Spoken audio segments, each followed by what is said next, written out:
with just one night. So I did, but it still wouldn't quite turn over the percentage. So anyways, I got up and went down there. Hey everybody, On it. can we get started now? It might be helpful if people want to move forward. If you're comfortable where you are, then that's fine, but maybe a little less yelling on our part. All right. I want to thank everybody for coming today. It's good to see a good number of folks here. We're really wanting to get an important message out there that our regional district is running off the rails, as is evidenced by our recent tax increases since last year. All of this started with folks in the community. Some of you were part of meetings that were had right after the tax increases. There were meetings being held at the Legion, and there was a number of people at times participated in that. And things have gotten a little bit quiet in the community around taxes. You don't seem to hear a lot of people talking about it, but it hasn't gotten totally silenced. There's been efforts by individuals, and then also the formation of a group.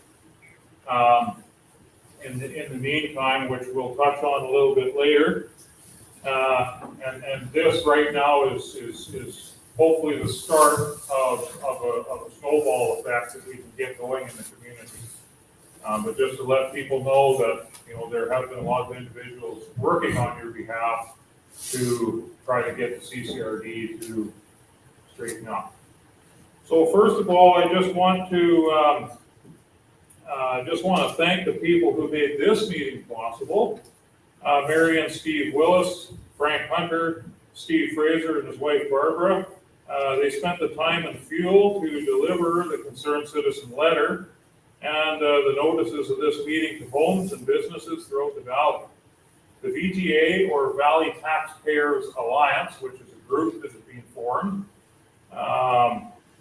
for their concern and involvement in lobbying local and provincial government regarding the atrocious property tax increases and indiscriminate spending of our tax dollars. So I'm going to kind of just lay it out a little bit here. And I don't usually work from speaking notes. I usually wing it, but because we have to do the same meeting again tonight, I want to make sure that I'm as accurate as possible. So tonight, we're going to hear from two Valley residents, or today, pardon me. I've got my tonight's thing. And they've put in a great deal of time and effort to inform us regarding the bureaucratic and disrespectful direction which our local government is taking. Now, also I'm going to say that we ask that nobody interrupt. We want to just streamline these presentations. Save all your questions that you have for after this meeting closes. After that, we're going to open up. People can come and peruse the posters and ask us questions then. But we're not going to open up a public platform for questions. We're going to discuss actions each one of us needs to take in the current situation we're in. As you can see, there are posters. These posters are packed with valuable information following the presentations, and after we close tonight's meeting, you'll be given an opportunity to look at them. And we're available to you. So first of all, then, I want to, it's my pleasure to introduce our speakers. First, it's going to be Mark Majerski. Mark Majerski, he's been a happy resident of the Valley for 10 years. And Mark's a man of many talents. Most of you that know Mark know that he's a professional welder. And he's also a wealth of information. And second here is Steve Fraser. Steve moved here 15 years ago. He came to enjoy the beauty and solitude this valley has to offer. Steve worked for many years as a project manager for DuPont Canada and brings with him a vast amount of knowledge and experience in the budget process. So at this time, I want to welcome our first speaker, Mark Dursky.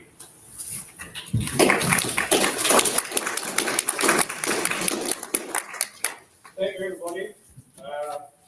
Greetings and big thanks for arriving. We need people. There is a battle ahead of us, and the more people we can get together, the more chances of course winning. I have been a happy resident of this valley indeed. When I dragged myself here 10 years ago, I found the community, the people very accommodating, very friendly people, people in love with nature, people in love with peace. I couldn't ask for anything better. The scenery, well, I don't think I need to describe those to you. But the first time I ended up in Velacruz, I was totally overwhelmed. I was mesmerized by the beauty. And there was this voice in my head saying, buddy, this is where you stay. So that. Next thing, well, as you all know, Mother Nature at our doorstep. Mother Nature first presented itself to me when I bought my property. It presented itself to me in the form of this huge grizzly bear that walked right up my driveway while I was sitting reading a book on my deck. He walked up right up to the deck, looked at me, sniffed. I was, of course, kind of shaky. Said hi. Then he turned around, and as a token of his appreciation, his respect, and friendliness, he left this humongous pile of bear manure, beautifully speckled with mountain ash berries, and walked away. And I thought, this is cool. This was new to me. I've never had that happen to me, so it was an experience. You might laugh, but I'll never forget that. Another thing is fresh air. People, you don't even know what you have here. I spent more than 20 years working in Fort McMurray. Now that fine town is pretty much surrounded by development all around. There's these huge open pit mines. When you stand at one end of it, you can hardly see the other end. There are refineries, there are cogen plants supplying energy electrical energy for the processes. And I tell you, if you want to give yourself, if you have the desire to give yourself a good, throbbing, mind-splitting headache over there, all you have to do is take a walk outside. Now, you might not be lucky because the wind might be going from the wrong direction, right? It's going over the boreal forest, so you're not getting a headache. But otherwise, you will. Over here, I don't think I have a headache in 10 years. Over there, you'll get them all the time. So this valley, what I'm trying to say, this valley it's a land of milk and honey, honestly. Now, but what I'm seeing, as Chris mentioned, there are some dark clouds. There are some dark clouds forming on the horizon. Those dark clouds, I believe, already enveloped the areas on the other side of the mountains. It seems like we're on the tail end of that trend. And, well, you know what I'm talking about. It's our Central Coast Regional District. What we're seeing lately is what seems to be a spurt of an exponential growth that CCRD is going through. And evidence of what's happening you have on that sheet of paper over there. Proof is that they have pretty much doubled their staff, right? twice as many people working there now than a couple of years ago. They have pretty much doubled their paychecks that they pay themselves. And they doubled their property taxes. Well, that's not a sign of exponential growth, then I don't know what is. You know.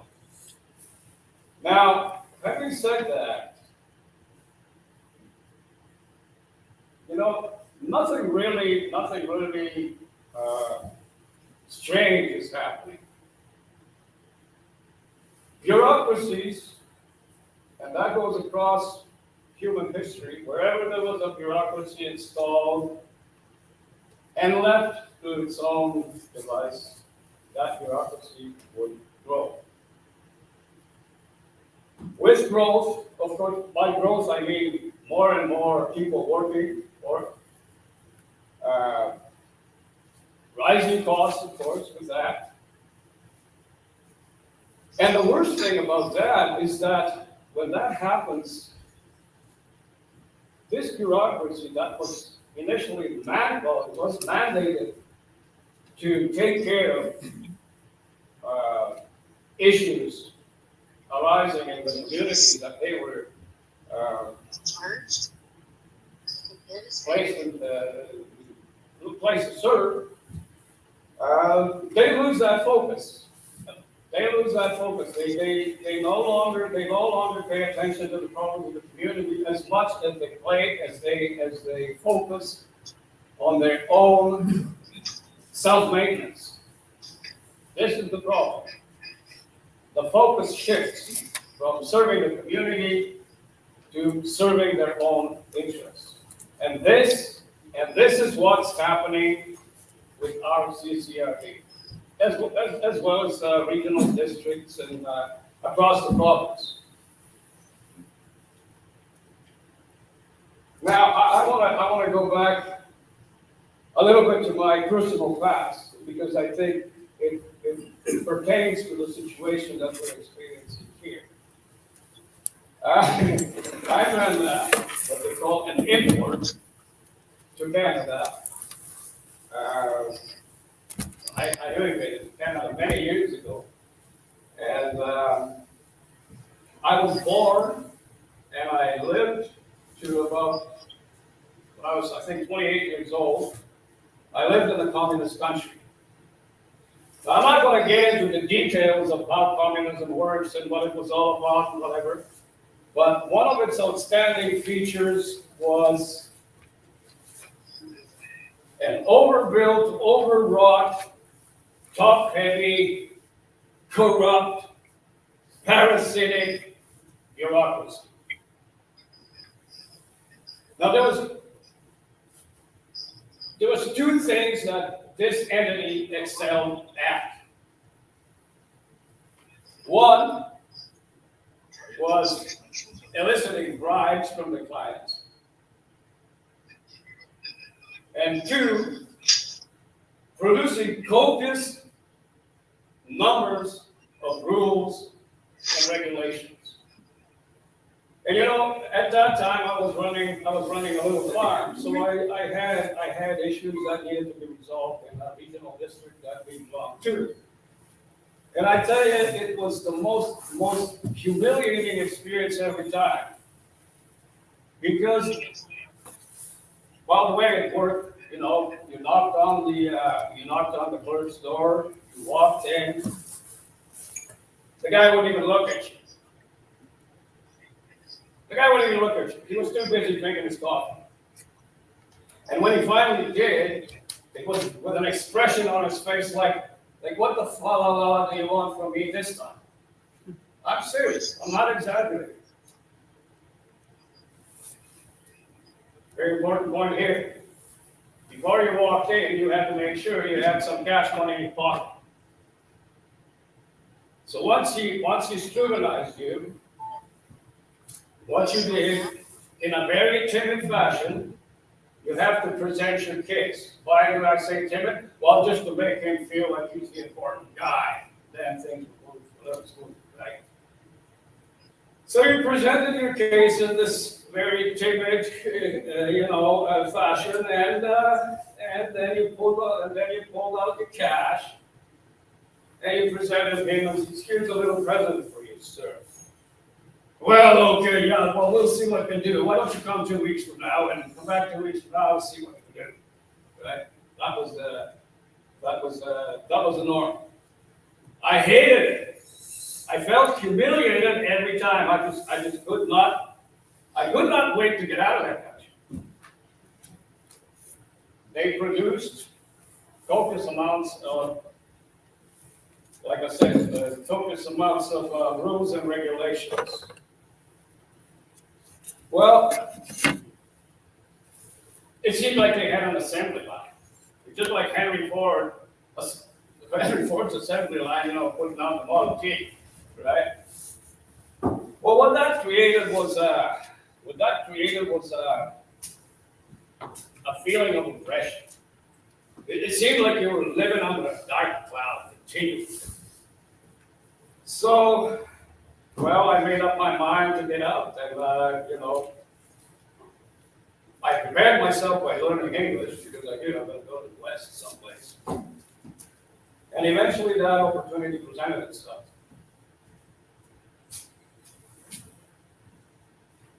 It was a time when the population was getting a little restless, and it seemed like the pressure was kind of building up, It's like an pressure cooker. There weren't any riots yet, but you can sense that something's boiling. And of course, the government was quite aware of that, so they needed to release that pressure.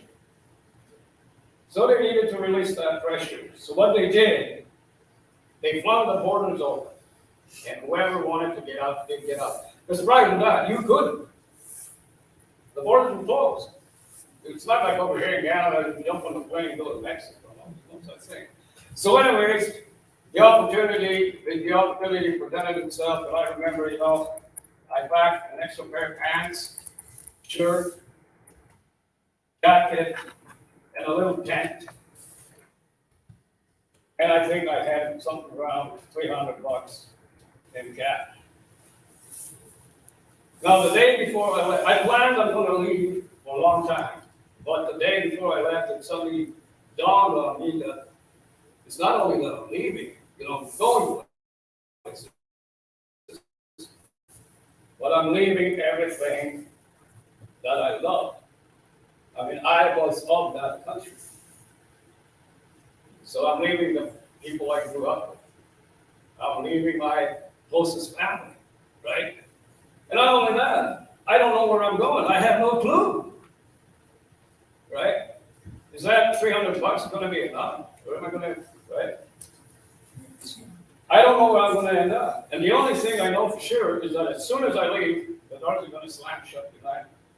So now the reason I'm telling you this story is not to elicit any sympathy from you guys. I'm far from that. This is a story that pretty much any immigrant will tell you. But what I'm trying to say, what I'm trying to give you a sense of is how an overbuilt, corrupt bureaucracy, how that impacts a person. It is, when you are ready to dump your love, to get rid of this behemoth that's directing your life, that's pretty profound. That's pretty profound. That's pretty powerful. So this is what we've got brewing here. I mean, Canada is still a long ways from where the country I come from was at the time. It's still a long way. This is still land, milk, and honey. But again, what I see around here is the seed of a bureaucratic weed growing the same as it grew over there. And so it is up to us. It is up to us to put a stop to that growth. and make sure these people run straight and narrow. And their focus is not on self-maintenance, but on serving the community that they were mandated to serve in whatever way necessary. So that's that. Now, if you allow me, I would like to press some of your emotional buttons, you know. The other day, I was driving up the Heckman Pass. A road hewn out on the side of a mountain. I can't imagine the amount of work, the amount of labor, effort that went into it. It was completed in 1953. Is that right? 1953. Now, according to a story that was related to me by one of the residents here, now I don't pretend to say that, you know, I remember it correctly.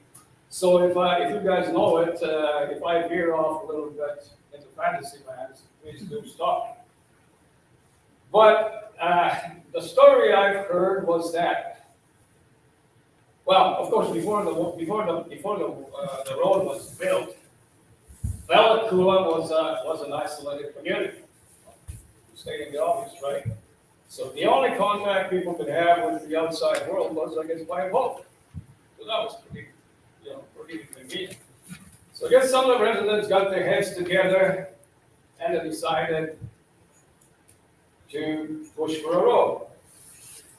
Well, so what did they do? They approached the government. They approached the government. The government, I guess, probably sent in their specialists, their consultants. The consultants took in the ramifications, and well, the result was the government says, we're not interested. Well, the Bella Coola people, they were not quitters. So they got their heads together again, but this time they rolled up their sleeves all the way to here, and they said, okay, if the government doesn't want to help us, we're going to do it ourselves. Well, it was a costly venture, I'm sure. So I'm sure that they had to pass a hat around. That was one thing. Then they gathered up a couple of crews. One started from the top, started making its way down. The other crew started from the bottom, going up. And well, I guess they're planning to meet someplace in the middle. But when the road was, well, I don't know, it looked like it was actually going to get completed. The government stepped in. They had a change of heart. They were looking at these poor, sweating Bella Coolans building their road. So they decided, okay, well, maybe we should help them. You think that was their motivation? I don't think so. You know, when a road, here I'm stating the obvious again, when a road is built, wherever there is a road, that road facilitates the movement of cargo, the movement of people, the movement of ideas, as well as the movement of money. Right? You know, some farmer from Bella Coola went up to Chilcotin, talked to the rancher. The rancher told Shogun how he's doing stuff, presented him with an idea. The farmer from Bella Coola put the idea in his head, went back to Bella Coola, implemented that idea on his farm. That's how progress happens. So anyways, a road facilitates all these things. And what that does is, well, it enhances commerce, right? And when commerce is enhanced, wealth is created. There's an old Chinese saying that goes, if you want to get rich, build a road. The Bella Coolans built the road, and it was an incredible improvement on their lives, I am sure. But there was another thing, as I was going up that hill, there was another thought that occurred to me. That this road that they created in the sweat of their brows, it became a gift to the following generations. It was like, here, we're giving you the road, you know. It was their legacy. It was their legacy to the following, to the people that follow. What a great thing. So now, the question that kind of begs to be asked in my head, what is our legacy going to be? What is our gift going to be to the future generations? We're not going to be here forever, right? What are we going to leave behind that's good, that's useful to the people that will follow? Well, I got already answered for you guys. In view of what the CCRD is doing with our money, our legacy is going to be exactly nothing. Nothing. None of the money that they collected has made its way back into the community in any shape or form. At least I don't see any. At least I don't see it. Do you? Well, then what? Folks, it's time to get angry. It's time to get angry.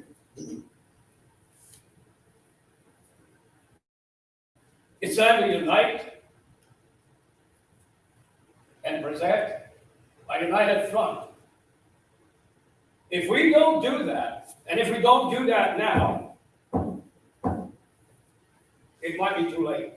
Because if that thing grows, if that weed grows, eventually it will be too hard to pull it out of the ground, roots and all, and be deposited on history's junk pile.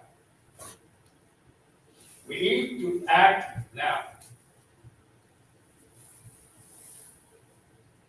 How to act? What to do? Well, we have a few suggestions. We have a few suggestions here. What route to take. We also are open to your suggestions. This has got to be a team effort.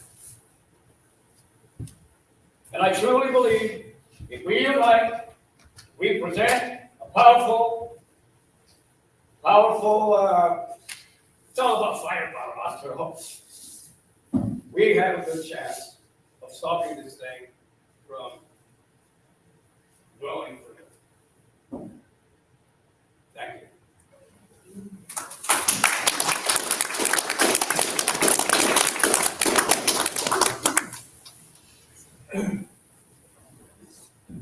So our next speaker is going to be Steve Fraser. Steve?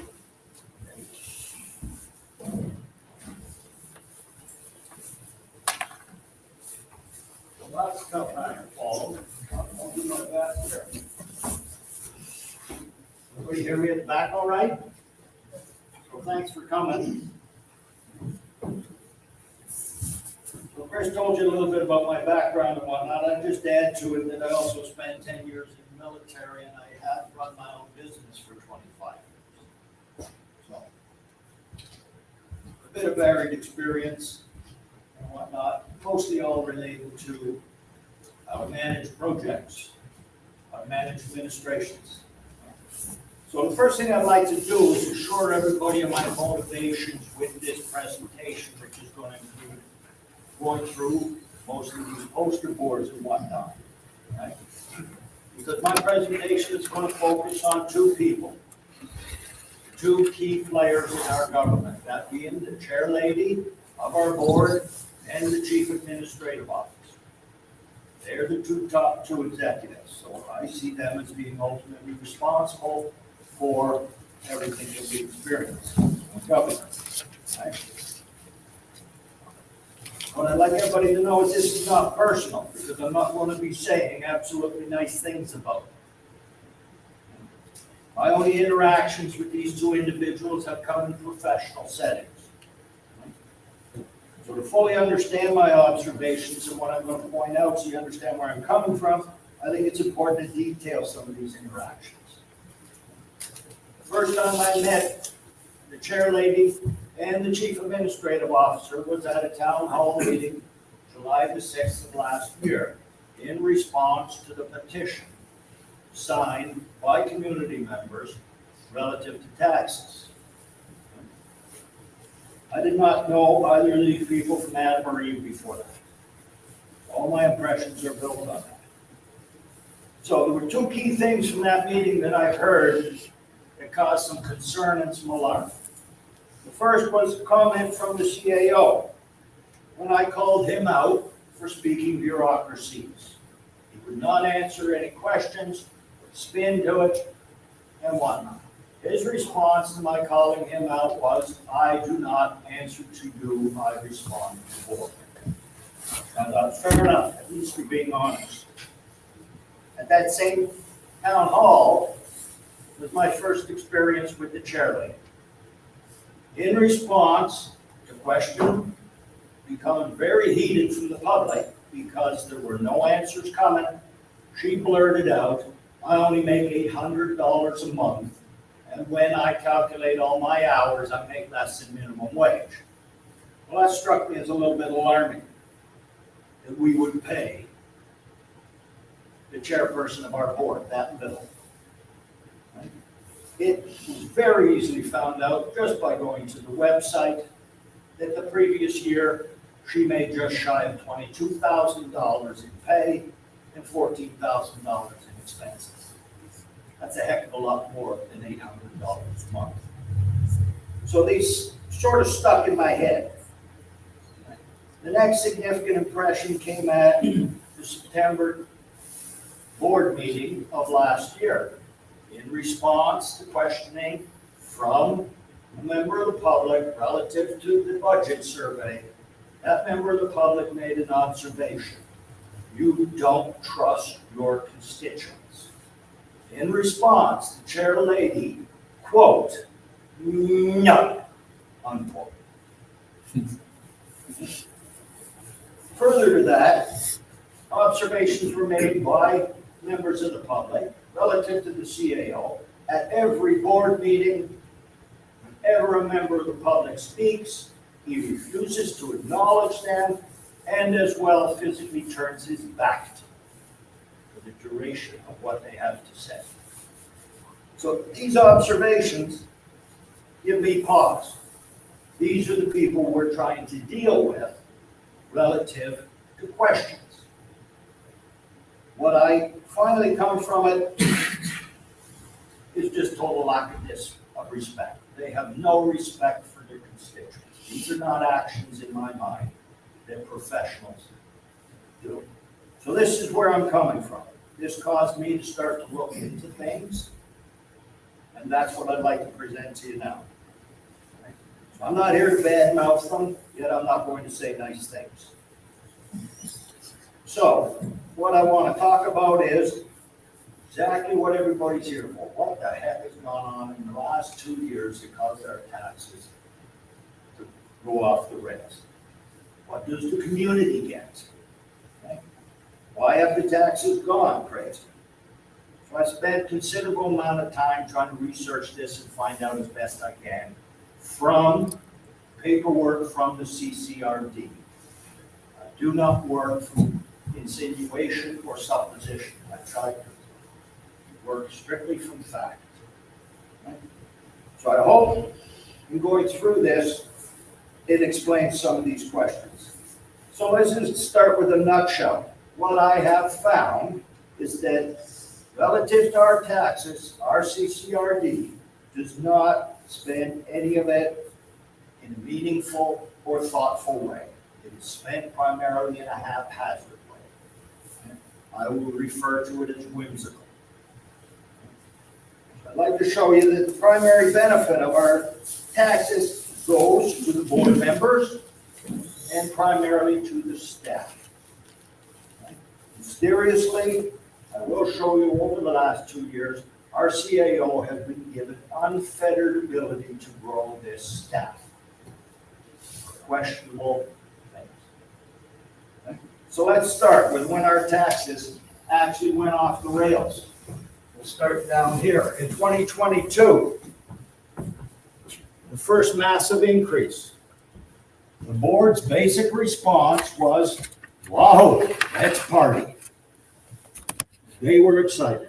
This is shown in, first thing they did was give themselves up to a 120% pay raise. The chair lady went from $9,988 in 2021 to $21,770 in 2022. Right?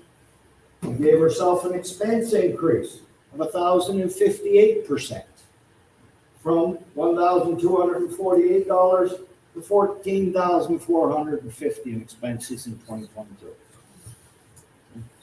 These are pretty astronomical, given the burden they put on us with the significant tax increase. At the same point, they hired a new CAO in early 2022. This CAO came in, I have no idea what bill of goods he sold them, but I'm pretty sure it was a good one. He came in at $111,000, in contrast to the outgoing CAO who was $120,000. What you have to keep in mind, our new CAO only works part-time, just for board meetings. He's rarely down here for any other purpose. He lives in Salmon Arm. He works from Salmon Arm. Right? With that significant salary for working part-time, they gave him an expense account in 2022 of $17,000. The previous year's CAO had an expense account of $2,900. But wait, there's more. To compensate the CAO, because he works part-time, they allowed him to hire 2 full-time assistants to cover for him here. In total, that would easily push his compensation package up around $250,000.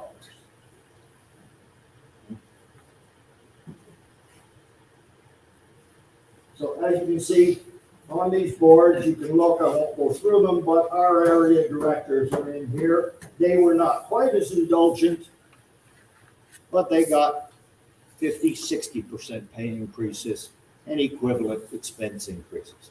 This is with our first massive tax increase. So the one thing to note through that, nothing changed in the valley. No material benefit, none of our services increased, improved. If anything, they started to deteriorate. Right? So, as well, within 2022, we find in the personal expense account between the CAO and the chair lady of significance.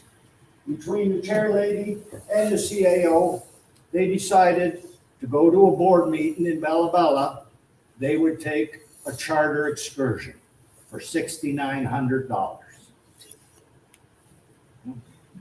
This is let's party with the taxes.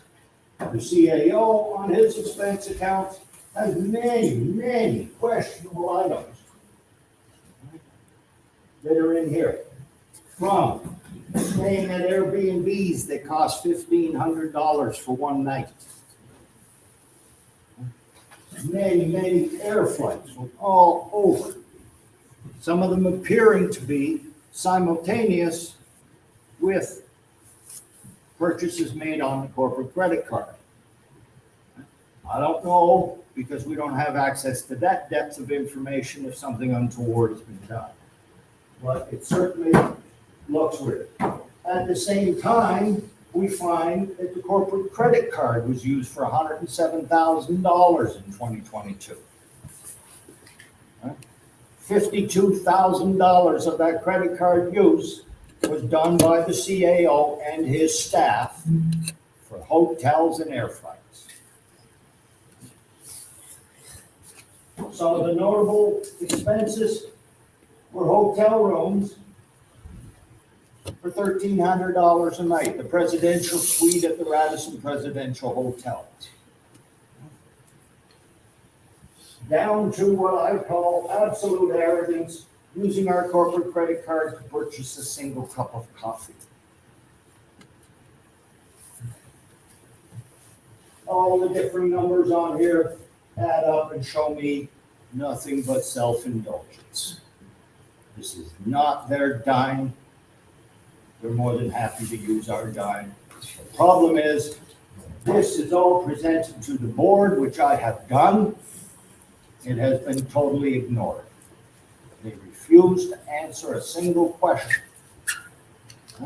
On the pay raise issue, the only response I got from the board was from Director Ward. As a reason, we fell behind and had to catch up. That's the justification for up to 120% pay raise. So what I'd like everybody to understand, in 2022, which is where this all went off the rails, the staff, board, and consulting costs. I include consultant costs in here because I see consultants as shelf staff. They don't do anything physical, they augment the staff in the district. The total cost in 2022 for these three levels was $1.3 million. In 2022, the property tax base was $912,000.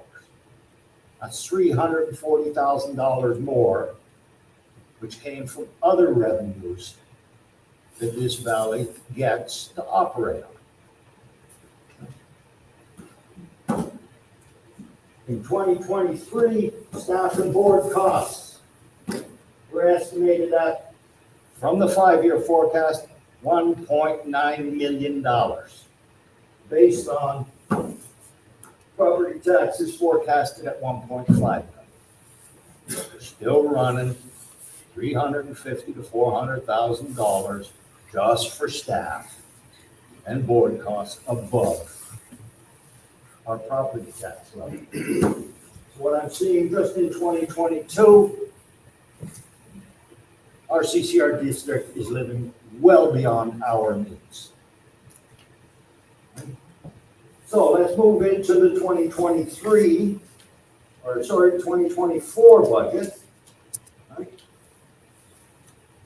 I'd just like to point out, in 2023, we do not have the final costs. They will come out probably this June, relative to final board staff costs. These are done in a statement of financial information, which is required to be published.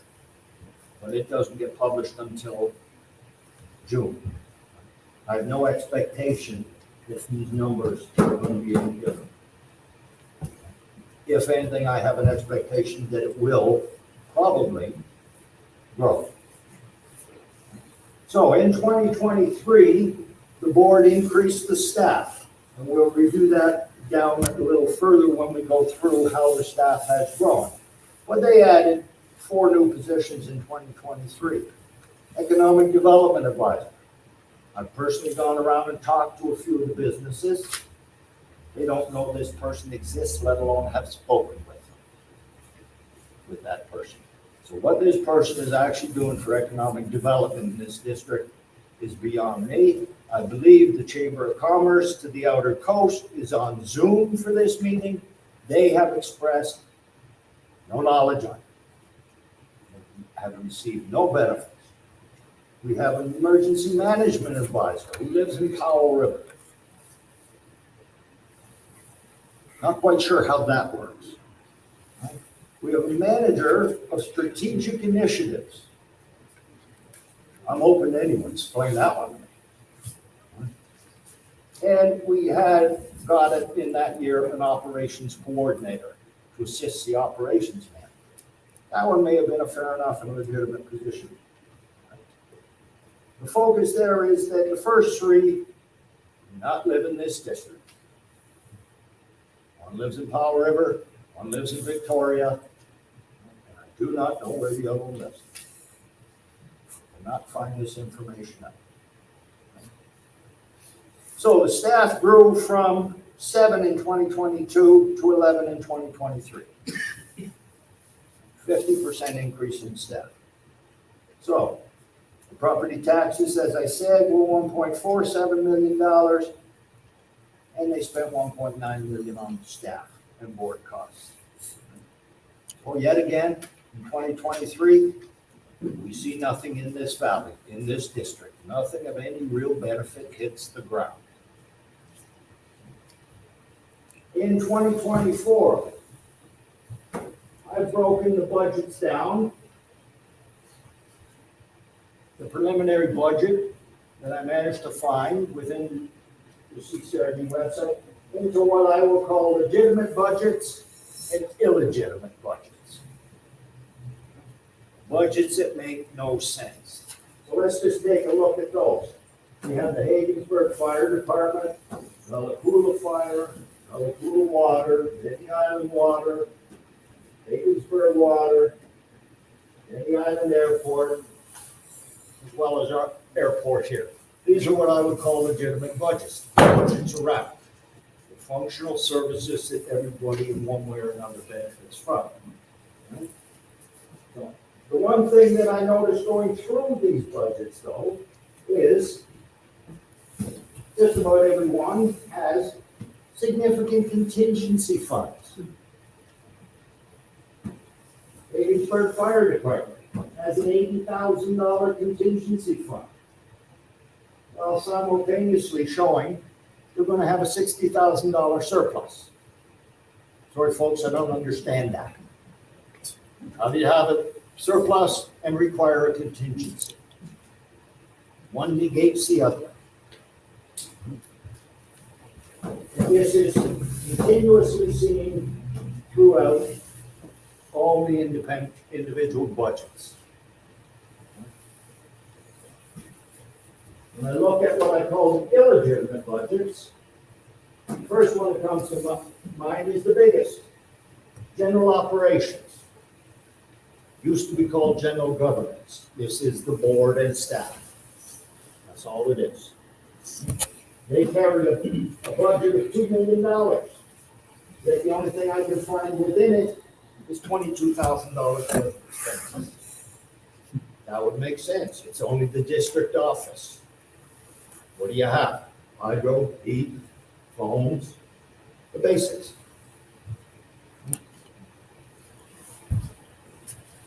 But yet within it,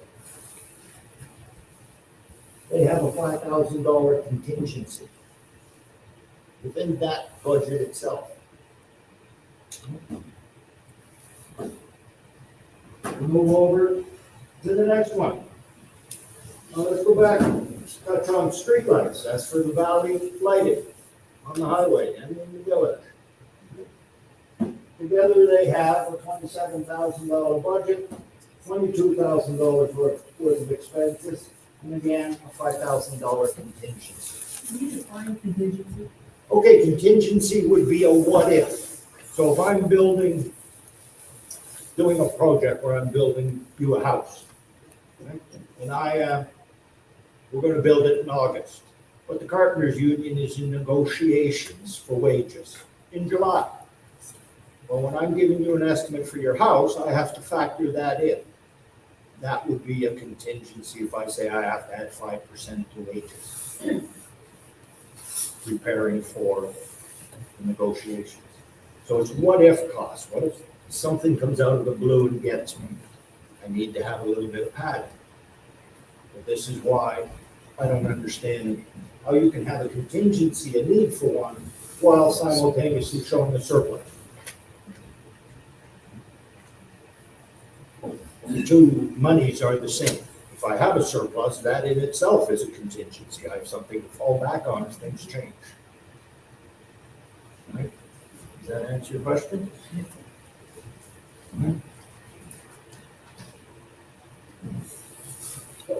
This is my favorite within the budget, house numbering. That's somebody applying a number to a new house. Well, they have a $5,000 budget. Their expenses are listed as $2,000. The remainder of the money goes into a contingency fund. The interesting thing about this budget is within the budget papers they have shown last year, they spent 0 on house numbering. Yet, all the money from last year was swung over into this year, plus they added more. And now they're showing a contingency is needed. So I think we got a boom in housing coming this year. There's something not smacking quite right to me. That's my favorite. Because of its small nature, it takes 5 minutes to assign a house number. How is that even a worthwhile budget item?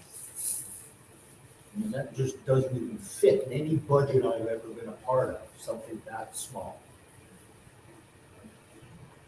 Land use plan. Again, big contingency, $16,000 contingency based on an estimated $21,000 operating cost. It's an 80% that they're not sure of. Seems rather outrageous. Again, as with house numbering in 2023, they didn't do any land use plan. The monies were brought forward, monies were added to it to make the number even bigger. Feasibility studies. $63,000 applied to it. Money's brought forward from last year. They didn't do any feasibility studies. But this year they're saying they're going to spend it all. We don't know anything about what feasibility studies are going to be done. On what? These are not things they like to talk about. The pool. Everybody's aware there is supposedly a pool project to replace the pool. I'm not 100% sure. If I was to be sure, I would certainly not expect to see 2 individual budgets produced. One to have it operating, one to have it closed and being totally redone. But within those budgets, what struck me is this. A, in the open, if the pool is operating next year and there is no project happening, they are stating operational costs for that pool are $222,000 to operate that pool for 4 months. Strikes me as pretty expensive. But within it, they are applying $130,000 of this year's property taxes either operated or if they go into projects. So we are now supporting an independent project through our tax dollar. That is not the way it's supposed to work. So this is fishy. I'm not even believing there is going to be a project, but we have to realize we have already spent over $1 million in consulting fees on the pool project. You're quite correct, and I point out that there were over $6 million available to build our community center, pool, skating, curling. Interport put up $3 million, Corsani put up match funds, $6 million on the table, and we got nothing.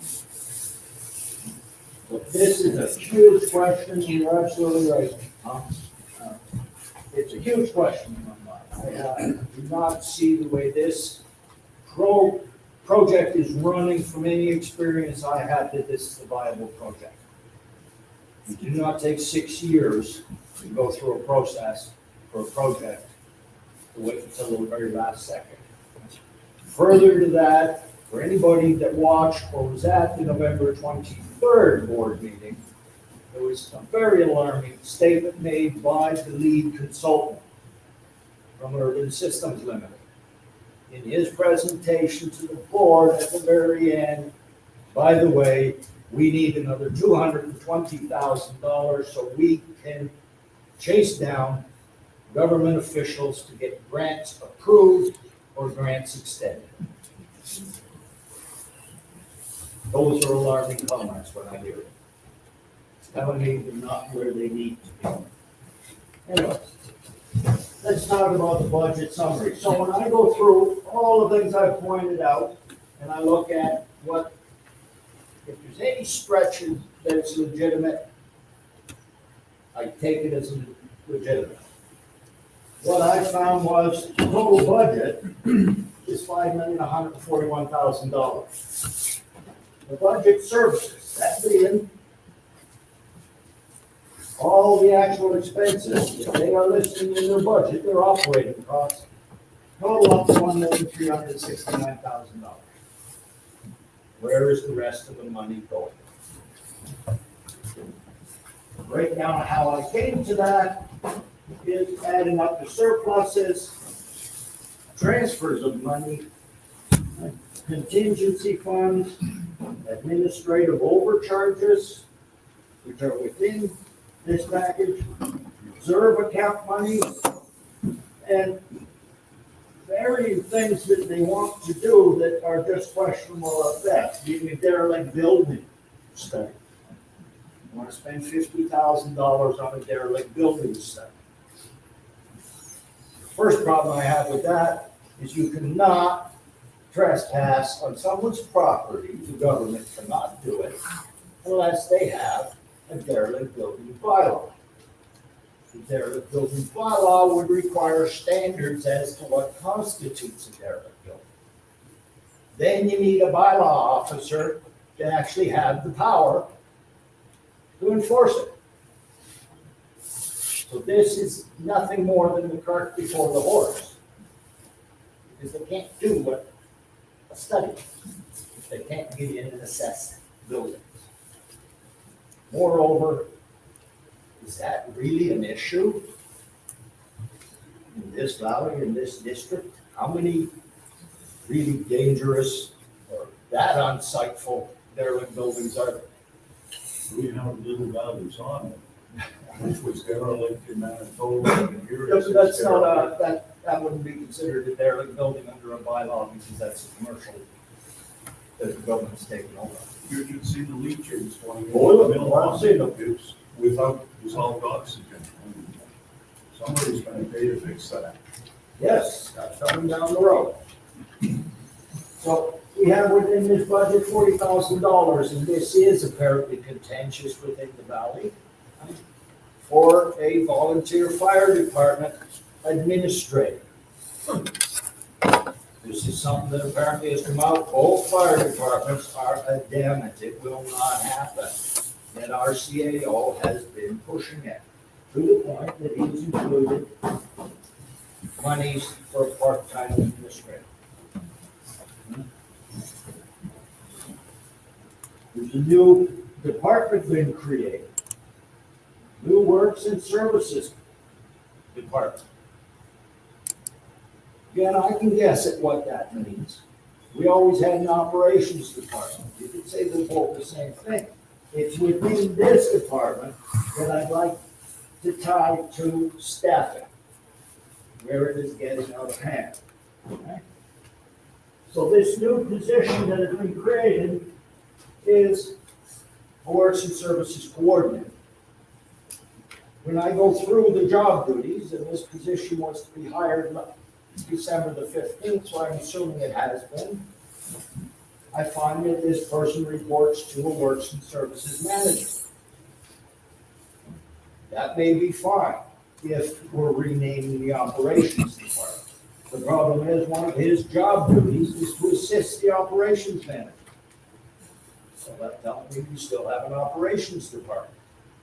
Further to that, his other job duty is to assist the Airport Manager, who used to be the Operations Manager. So this is a third department. Within these job duties, he is also taking on responsibility for all project management. He is also going to be the emergency manager on the ground, amongst a litany of other responsibilities that he'll have. It's one person. Not to blaspheme anybody or their religion, there's only one person that's going to be able to fulfill this in my experience, and that's Jesus Christ himself's going to have to come down and do it. What I am seeing is an umbrella position. I know what they look like. I used to try and create them, whereby I can get my foot in the door to build other positions. If I can get it started, then I can say it's too much for this person, we need to hire something, because I have convinced management that that position is needed. So what I'm seeing is an emergency manager coming down the road, and since there is a penchant that has been developed right from 2022 with the CAO, everybody gets an assistant, whether it be called a coordinator or an assistant. My estimation is potentially this year we could see staff increase by up to 6, and that's a conservative estimate.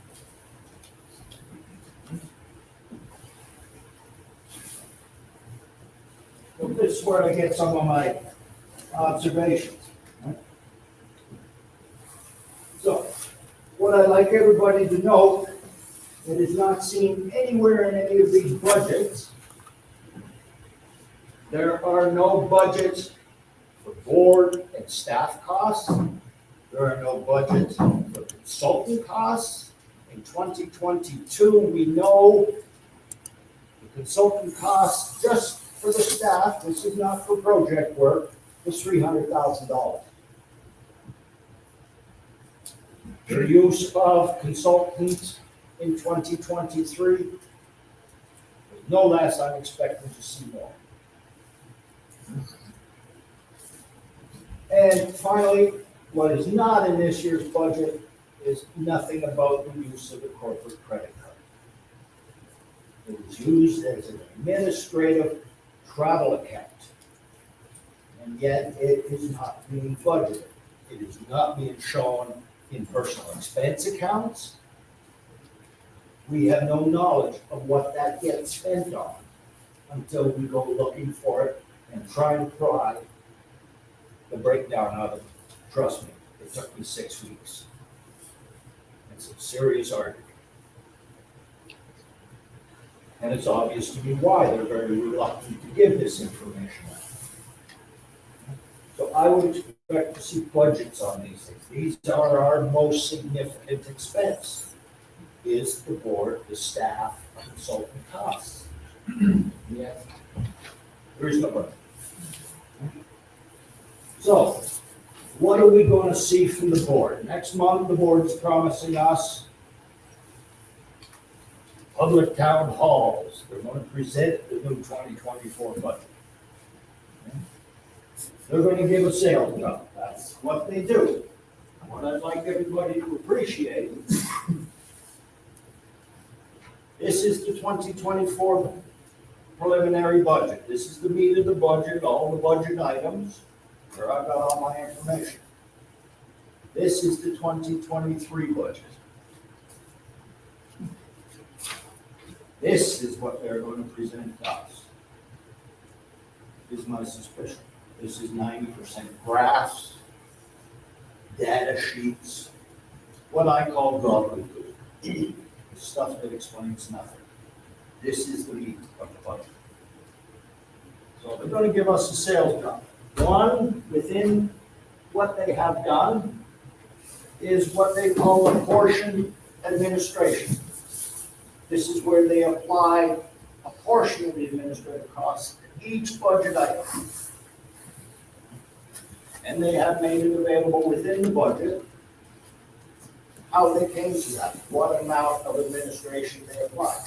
The problem is when you do the math, they've overcharged by $7,200. Small number with everything we're talking, but it is not factual. Where the overcharges come from is with some of these, like house numbering. They charge $1,000 of administrative costs to that budget, yet they say right in there, they don't do the administration. It's a way of packing money. Moreover, what I expect to be sold is exactly what they say in their graph breakdown. That they managed to cut $300,000 worth of administrative costs to this staff. The problem is, if you actually cut in a budget $300,000, the only way it can be reflected is if your staff decrease. You cannot increase your staff. So what this is telling me is it is a smoke and mirrors game. It's just moving money around, show it as being saved, spent. The way I look at our CCRD is by their very nature, they are all administrative. It's 100% administration. My differentiation is between white collar and blue collar. White collar are administrative. They do paperwork, they don't do the physical work. If anything that we need done, that's hired out to contractors. So this apportioning concept, while I understand it, does not apply in this scenario. Businesses do this for very good reason. Governments, by their nature, are administrative. So this is going to be something we're going to see, is a lot of talk about this. We may hear a lot of talk about core services. This is something the chair lady has frequently been throwing around lately. So what are the core services within our government? In my mind, the core services are what I would call the legitimate budget items. Fire department, water system, maybe our amenities, the few that we have, Walker Island Park, the pool, things like this. Those are core services. But as I've shown you in the budget summary, for those core services, we only spent a little over $1.3 million, leaving $3.7 million questionable. This is what I call whimsical spending. This is discretionary, up to them how they spend it. This has been packed into all of these budgets. They're hiding money by showing it somewhere else, ultimately ending up in a pool directed by them on how they want to spend it. This is what I'm seeing. So the problem with all of this, as I said, our staff is only growing. So let's take a look at it. In 2021, we had 5 staff. In 2022 and 2023, we went up to probably 14. Best I can count is 12 anyways, but a couple are, I'm not 100% sure. In 2024, with the inclusion of this one new position, Works and Services Coordinator, I am seeing up to potential of 16 to 18 staff. This is exponential growth. This is not for stuff we need. Our operations department functioned for years. And I'd like to make a note on that. Because last summer, our operations officer got fired without cause. This is significant for 2 reasons. First and foremost, anybody who understands basic employment law today knows you cannot fire a senior manager with his kind of experience that he had for no reason. You will end up spending a lot of money. My estimate is just that firing could cost this district $250,000 if it's a mix. He will get 2 years and benefits. I have no doubt about that. I have talked to people in management positions that have gone through this. It is pretty straightforward. Of more significance to me is the why. Why? I think the CAO has tipped his hand as to the why the operations manager got fired without cause. My suspicion is he wanted to break up the operations department and the manager would not go for it. That is shown in the new position I talked about, his works and services board. He has now broken the operations department into 3, and the growth is exponential. So those are the 2 main impacts. This firing is going to cost us big time money, I believe, in settling his bill, but worse in the bureaucratic growth. How this can be justified is beyond me. This is a simple valley and operated well for years, apparently until this CAO came. So, what do we get from all of this? Well, I see a pattern of spending here. It starts in 2022. It just smacks of indulgence. They serve themselves. They are not serving us, because unless I'm wrong, and there's someone here that can tell me something I've missed, nothing has changed in this valley in the 15 years I've been here. The dump is going backwards. The pool has been living with a crack in it for 14 years. Right? One thing that someone might point to as an amenity, the skating rink, I would only suggest if they think it's an amenity and not a liability, it's only because they haven't gone down the road yet. That is an insurance problem with that. But we don't see any real improvement. That's my point. I don't see where the money is going. I just see more money going in. I see staff increasing exponentially. I see wages and expenses going through the roof. Tori, I can only come up with personal self-indulgence. My belief is in 2022, for whatever reason, the board let the fox in the hen house. For whatever reason, they're either too embarrassed, or some other reason, to evict him.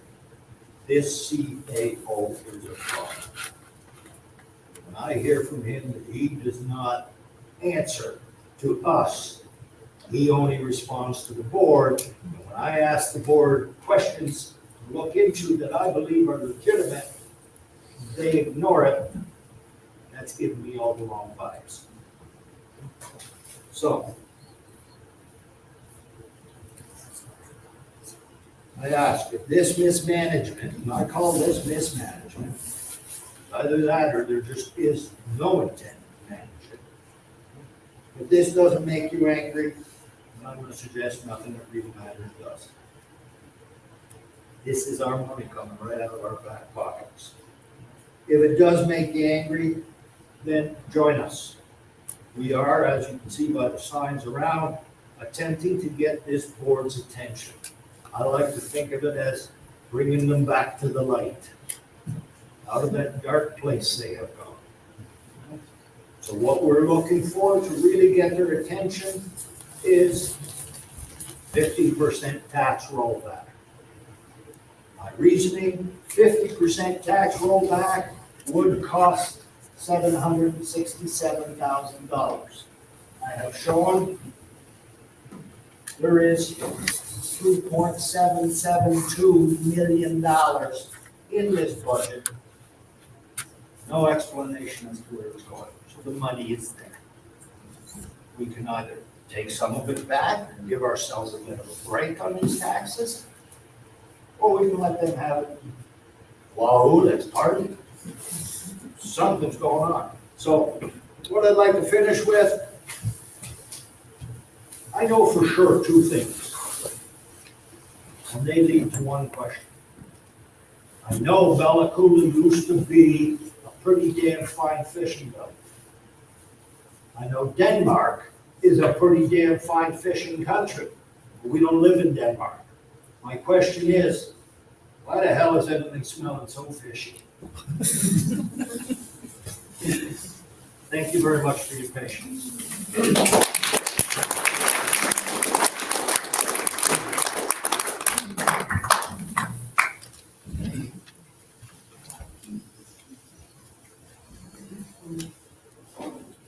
So, as Mark Steve stated in his presentation, we need to act now, because the battle's now. Right now.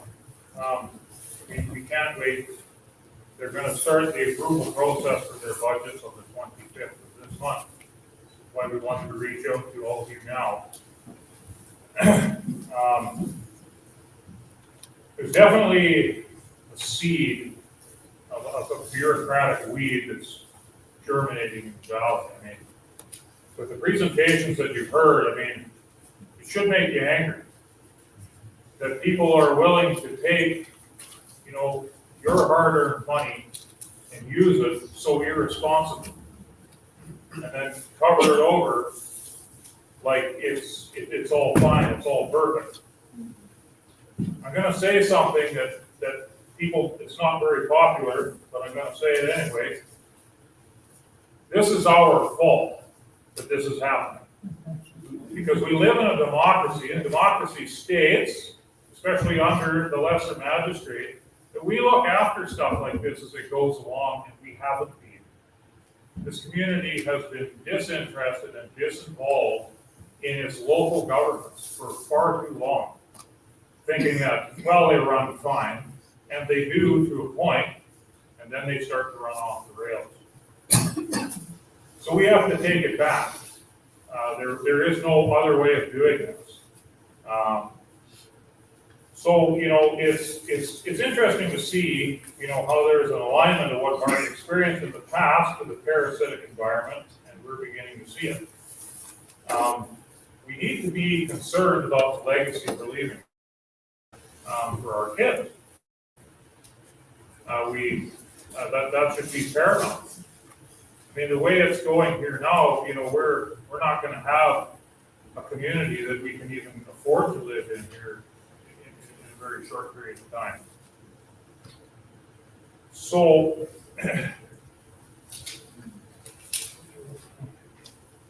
so people might start to ask themselves, well, what can I do?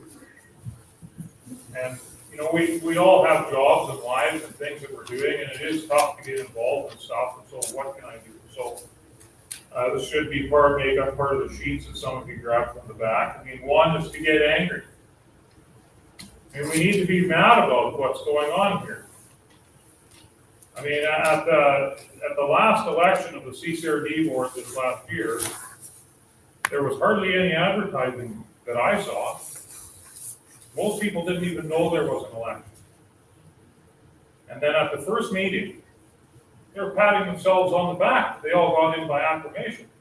Well, that's not real concern for your community. There should be a democratic process that exists that we uphold. People running against people to get in.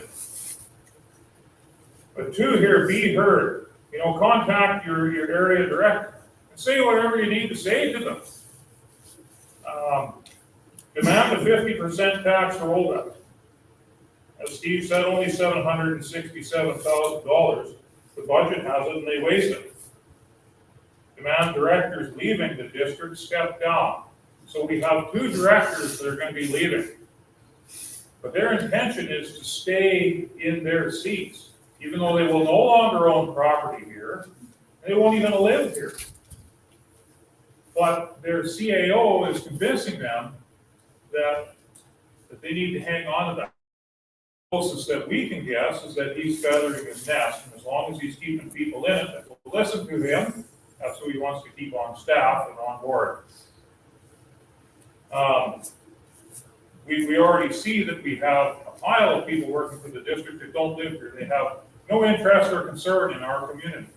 It's just a paycheck to them. And now the directors, our own directors, are going to be doing this to us as well. That makes me angry. A demand to change the CAO contract or cuts to staff to pay for it. I mean, we're getting part-time work for what we used to pay for full-time now. And attend in person the January 25th, 2024 board meeting at the CCRD office. Now, this is really important. I'm really hoping that it's not going to be cold that day. We would like to see their office, their parking lot, their street full of people from this community. We want you to tell others what you've heard today. We need people to come out. I mean, we have to come out. We have to do something. So the January 25th board meeting, you got to come out and be heard. So we have to get involved in this town. We've got to encourage others to take part. And it's our valley. It's not theirs. It's ours. So your job is to go out and multiply this message. Tell your neighbors, your friends, everybody.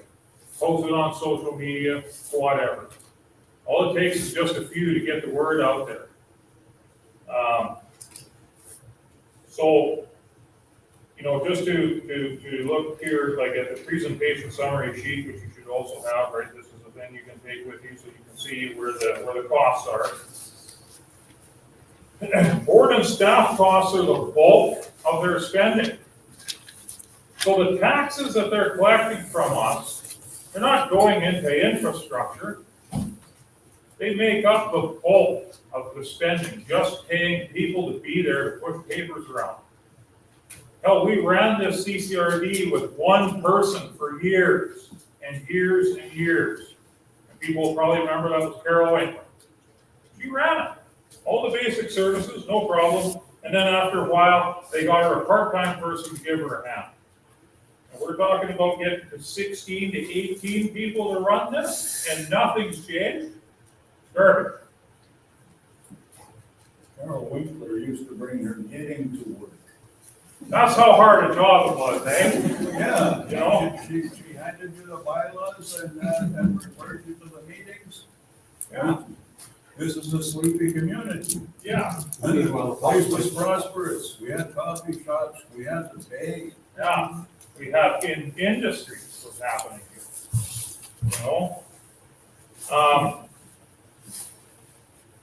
So services to the community are secondary with no material benefit on the ground. So what I want to talk a second about is grant money. So when we look at the improvements that have been done in our community, we can see that we got a big transfer station at the recycle center there. We got that. Airport had a whole bunch of improvements done to it. They're proposing big upgrades to the pool. Put up a pretty fancy concession booth at Walker Island Park. And on and on and on. And grants paid for all of that. Now, when somebody says grant, people get stars in their eyes and they go, oh, we can get grant money for that. That's great. Because then it's not going to cost us out of our tax base. So, the CCRD, they'll have a plethora of grant writers to get us money. People hired full-time just to get us grants. What people don't realize is that grants do not pay for ongoing maintenance of that infrastructure.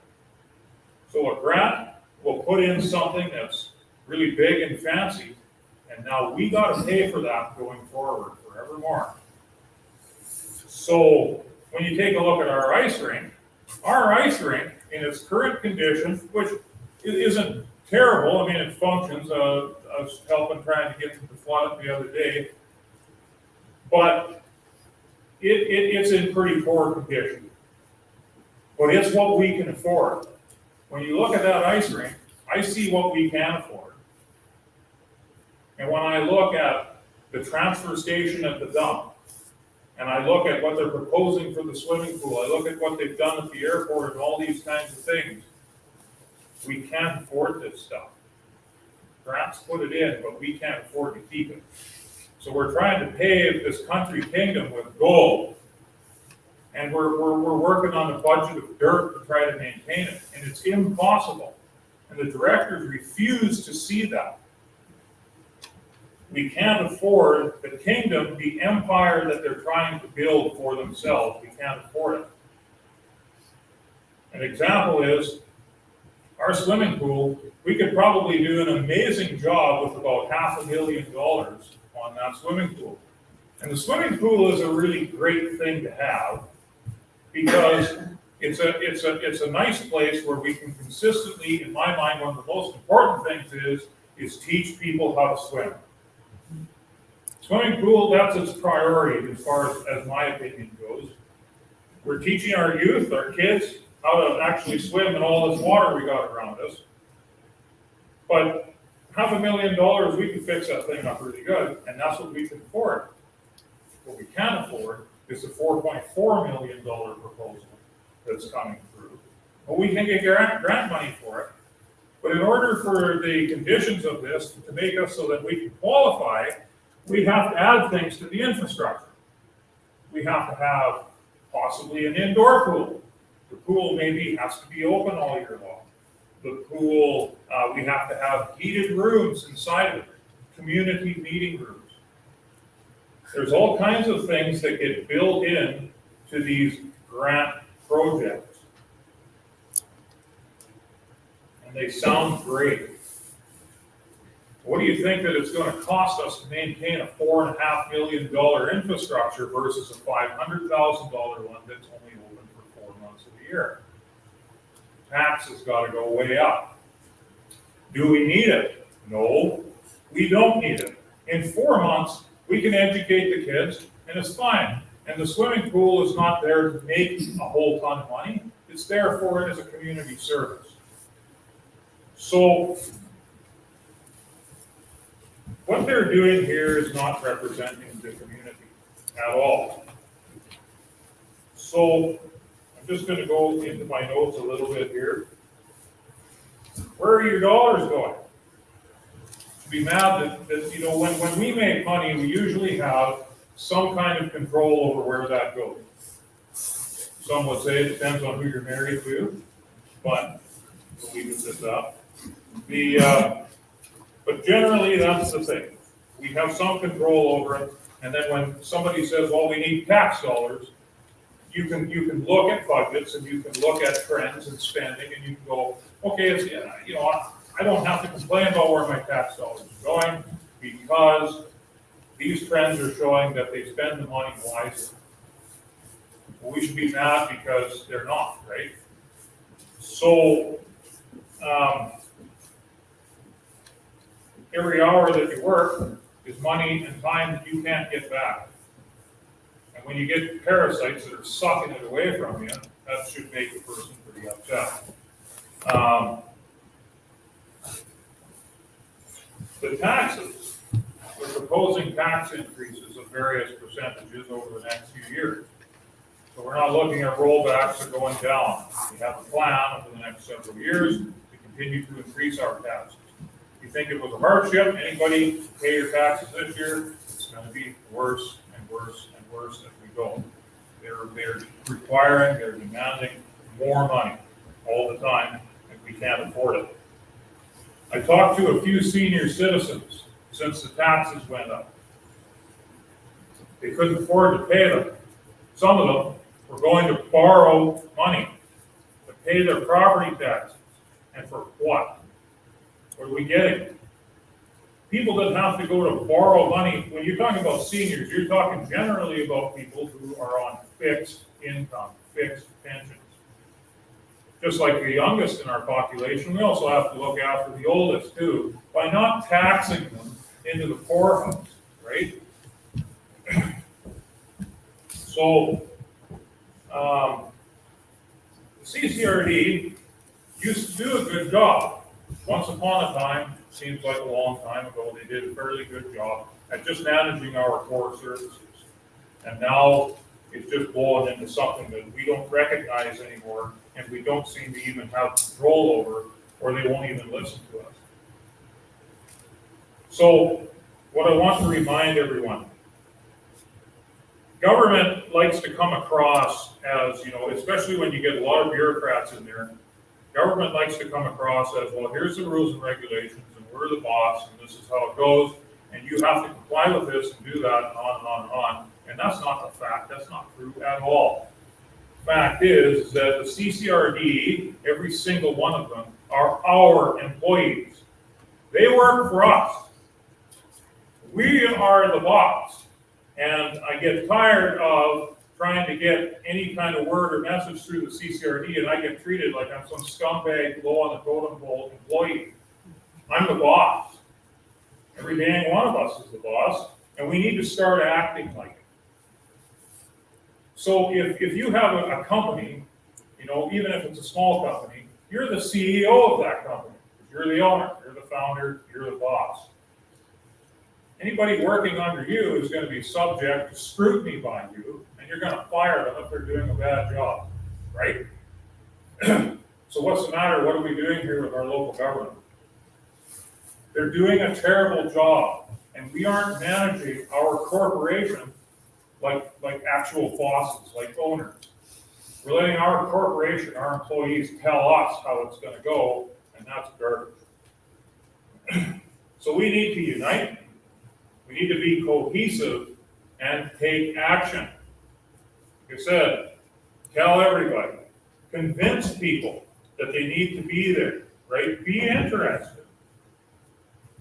It's and something that I'll say here that's a little bit funny. Why is it that we, us three guys, just regular Joes in the community, citizens, we don't get paid, but today what you've heard is a presentation of the CCRD budget, which should have been delivered to us by them. But we're delivering their budget on their behalf to you. It's ridiculous. They do not hold public meetings. They don't tell us anything. When you try to navigate their website, it's confusing and frustrating. You can't get information out of it. So we have given you the CCRD's budget presentation. How silly is that? What do we even need them for? We can give you a presentation as volunteers. It won't cost you a cent. No problem. I'm sure we'd be happy to get up here every year and do it. Hell, maybe we should be on the board, guys. I'll tell you one thing, if I was on the board, I wouldn't take one nickel from this public in honorariums, pay, or anything else. Because the best people on any board are volunteers. Because people who are willing to give their time to a cause are people who really want to be there. It's not paid people. These directors should not be paid for anything.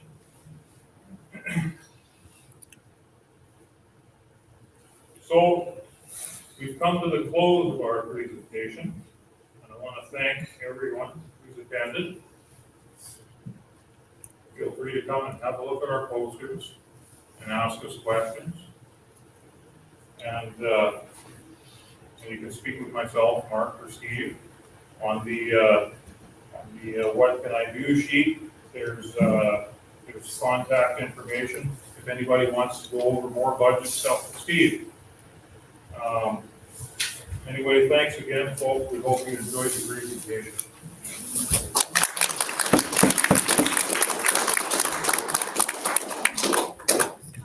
You're quite correct, and you're absolutely correct that if we pack the meeting and we forward a motion, seconded, raise hands, reject the board, fire the board down to the secretary. Yeah.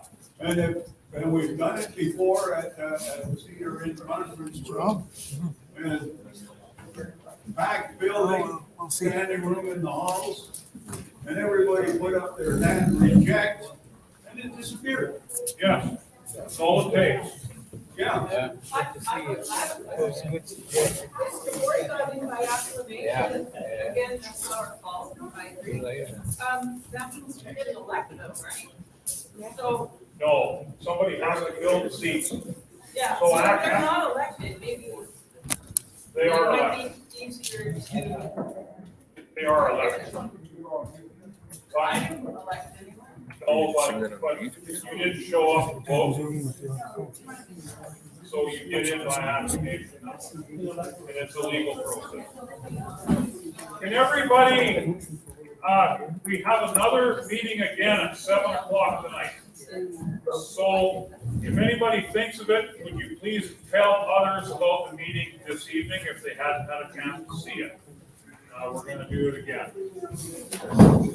Is Hunter something as well?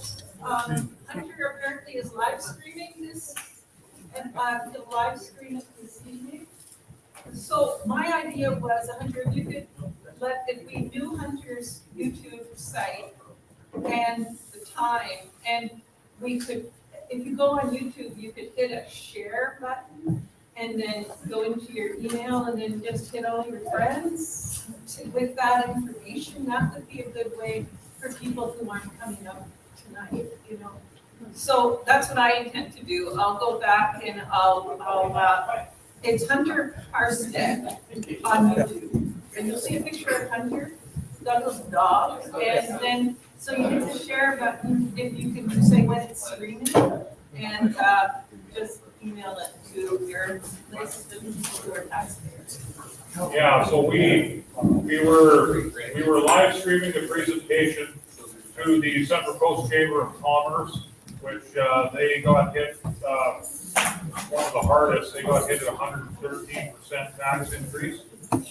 So we had heard about a letter that they had wrote to the minister to oppose this, and the Valley Taxpayers Alliance and our little group and everybody, we wanted to get on side with them to show them that we're all going through the same problems and we want to stand together. So yeah, they were online watching the presentation as well. Word. Yeah.